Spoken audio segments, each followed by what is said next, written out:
Alright, so welcome back. In this clip, we'll continue the subject from where we left off. So if I play the timeline, you can notice the particles are, appearing randomly on the surface of this window. So what if I just want particles to flow down? Well, that can be easy to do. We need to select the particles. Let's go to the expression editors. And now in the creation expression, we just have two expressions, the goal u and v equivalent to the parent u and v.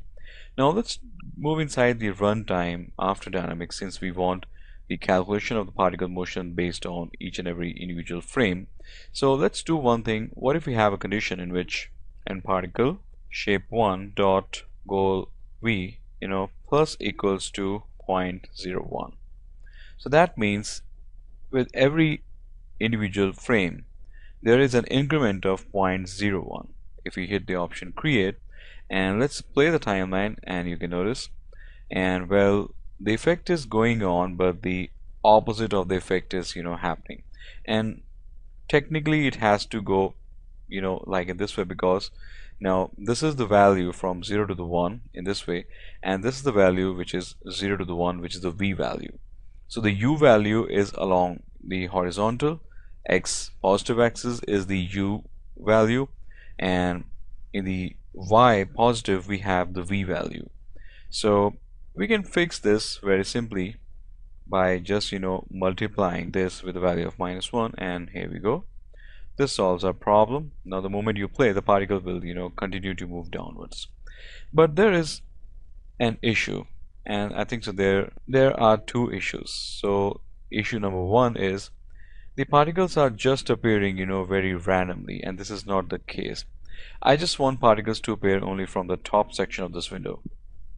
And notice one more thing, and that is once the particles are going down, they are simply getting accumulated in the bottom section of this window. So my condition is that the moment the particle cross this line, or let's say we can have this kind of an indication, the moment the particle cross this section, the particle should start dying. Well, that can be possible only if we use the lifespan mode to the lifespan pp, because now we want to affect the age of the particle based on the per particle values.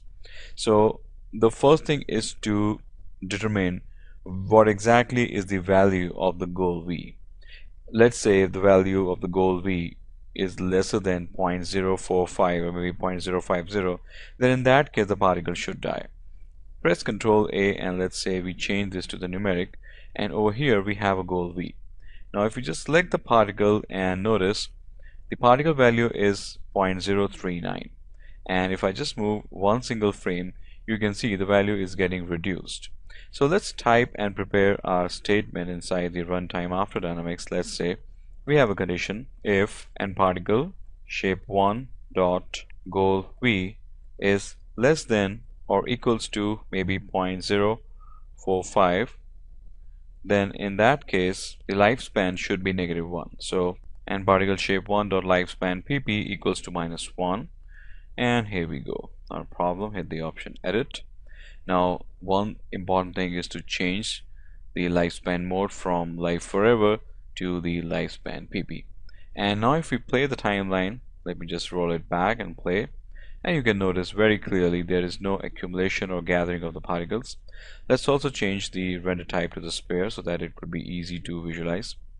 Now here we have, alright, something which is very simple, straightforward. Now the second issue is still there. We just want particle to appear from the top section of the window.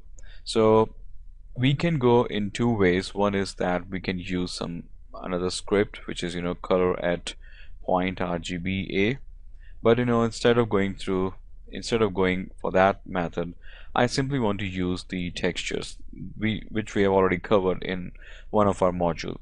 What if we have a white color texture over here and we just want particle emission from that section only? Well, this could be easily possible.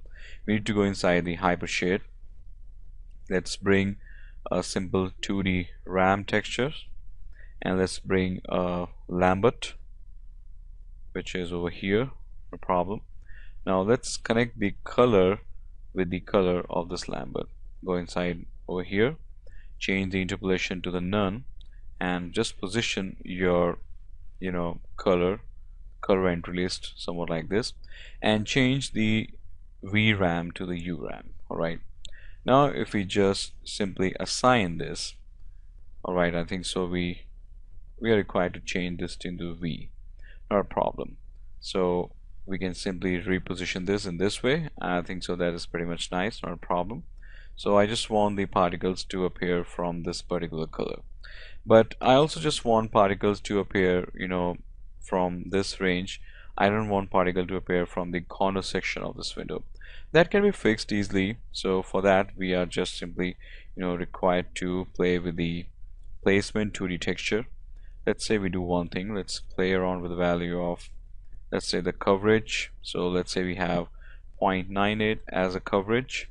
Alright, yes, that's good. So let me use a value of 0.950, and we have a translate frame somewhat like this. So we just ignore this section. So we don't need to worry about this. Alright, now the question comes, how do we assign this texture? How can we make possible that particles should appear only from this white color? Well, for that we need to go inside the particle emitter, and over here we have the texture rate. Simply click the option enable texture rate, move inside the hyper shade, and take the texture and drop it over here. Alright, now the moment we play the timeline, you can notice particles are simply appearing from the top section. This is really wonderful. Alright, so I just want the effect to be in this way. Alright, now let's do one thing. Let's take a pause over here and we'll move to the next clip where we talk about the secondary emission of the particles, which is basically the trailing particles. Alright, so see you there.